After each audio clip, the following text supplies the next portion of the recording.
Hi, எப்படி இருக்கீங்க? இன்றைக்கி எஸ்ஆர்எம்மா கிச்சனில் சிம்பிளாக வெத்தலை ரசம் எப்படி வைக்கிறதுன்னு பார்க்கலாம். இதுக்கு என்னெல்லாம் தேவைன்னு பார்ப்போம். 1 டீஸ்பூன் மிளகு, 1 டீஸ்பூன் சீரகம், ஒரு 5 பல் பூண்டு, ஒரு 4 வெத்தலை இதெல்லாம் எடுத்து வச்சுருக்கோம். ஒரு சின்ன எலுமிச்சம்பழம் அளவு புளியை ஊற வச்சு வச்சுருக்கேன். இப்போ மிக்ஸி ஜார் எடுத்து மிளகு, சீரகம், பூண்டு, எடுத்து வச்சுருக்க வெத்தலை நல்லா கழுவி சுத்தமாக எடுத்து வச்சுக்கணும். இதெல்லாம் போட்டு அரைச்சிக்கணும். வெத்தலையை வந்து 2 கிள்ளி வச்சுக்கணும். அதுக்கு முன்னால் காம்பை கிள்ளிடணும்.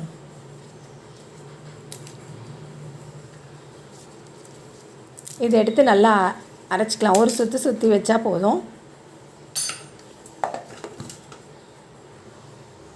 அரைச்சாச்சு. இப்போது கேஸ் ஸ்டவ் ஆன் பண்ணி ஒரு பேன் வச்சு கொஞ்சம் எண்ணெய் ஊற்றி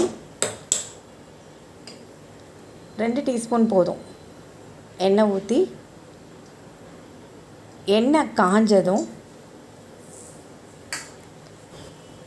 ஒரு 3/4 டீஸ்பூன் கடுகு போடணும். கடுகு பொரியட்டும். கூடவே ஒரு 1/2 டீஸ்பூன் வெந்தயம் போடணும்.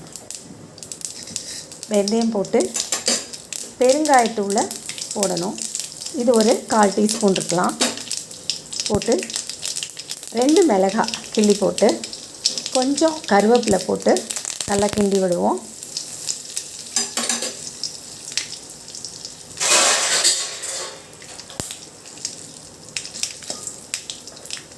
இந்த ஸ்டேஜில் ஒரு தக்காளியை குட்டி குட்டியாக கட் பண்ணி அதையும் போட்டு இதில் வதக்குவோம்.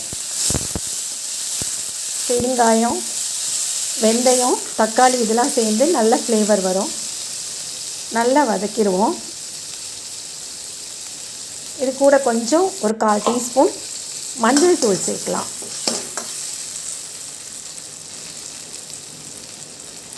இந்த ஸ்டேஜில் நம்ம தூள் பண்ணி வச்சுருக்கோம்ல, மிளகு, சீரகம், பூண்டு, வெத்தலை இதெல்லாம் வந்து போட்டு இதையும் நல்லா எண்ணெயிலே வதக்கி, இப்போ இன்னும் கூடுதலாக ஃப்ளேவர் வரும். நல்லா பூண்டு வெத்தலைலாம் சேர்ந்து நல்லா வரும். இப்போ அந்த புளியை கரைச்சி அந்த தண்ணியை இதில் ஊற்றிடலாம்.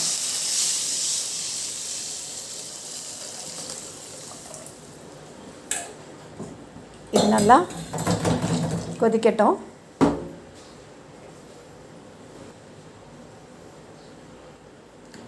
நல்லா கலந்து விட்டுடலாம். கலந்து விட்டுட்டு அது அப்படியே இருக்கட்டும். ரொம்ப கொதிச்சிடக்கூடாது ரசம். ரொம்ப கொதிச்சா டேஸ்ட் மாறிடும். நுர கூடி வரும்போது நம்ம அதை எடுத்துடணும். அடுப்பு ஆஃப் பண்ணிடணும். ஓரெல்லாம் அப்படி வந்து நுர கூடி வரும்போது, அதே மாதிரி உப்பும் முதல்லையே சேர்க்கக்கூடாது. அடுப்பு ஆஃப் பண்ணுறப்ப தான் நம்ம சேர்க்கணும். இந்த ரசம் வந்து அடிக்கடி உணவில் சாப்பிட்டுட்டு வந்தால் சளியெலாம் பிடிக்காது. குழந்தைங்களுக்கெலாம் ஏற்றது. பாருங்கள், இந்த அடுப்பு ஆஃப் பண்ணிவிட்டு உப்பு சேர்த்துக்கலாம். உப்பு சேர்த்துட்டு கொத்தமல்லி தழை தூவி இறக்கிற வேண்டியது தான். இந்த ரசம் ரொம்பவே டேஸ்ட்டாகவும் இருக்கும், வாசமாகவும் இருக்கும், மருத்துவ குணமும் இருக்கிறதுனால அடிக்கடி செஞ்சு சாப்பிட்லாம். பாருங்கள், இந்த ரெசிபி உங்களுக்கு பிடிச்சிருந்துன்னா லைக் பண்ணுங்கள், கமெண்ட் பண்ணுங்கள், ஷேர் பண்ணுங்கள். இன்னும் எஸ்ஆர்எம்மா கிச்சனை சப்ஸ்கிரைப் பண்ணாதவங்க உடனே சப்ஸ்கிரைப் பண்ணி பக்கத்தில் இருக்க பெல் சிம்பிளை ப்ரெஸ் பண்ணி ஆல் கொடுத்து வச்சுக்கோங்க. மீண்டும் சந்திப்போம். நன்றி, வணக்கம்.